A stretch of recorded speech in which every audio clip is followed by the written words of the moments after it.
অরূপ চক্রবর্তীর নির্বাচনী প্রচারে এসেই বাঁকুড়া শহরে পায়ে হাঁটলেন রাজ্যের মুখ্যমন্ত্রী তথা তৃণমূল সুপ্রিমো মমতা বন্দ্যোপাধ্যায়।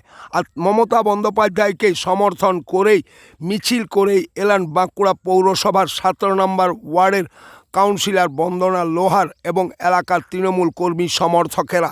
এদিন মুখ্যমন্ত্রী বাঁকুড়া খ্রিস্টান কলেজ মাঠে হেলিকপ্টারে নেমে এবং সেইখান থেকেই তিনি পায়ে হেঁটে সাধারণ মানুষের কাছে প্রার্থীর হয়েই ভোট চাইলেন।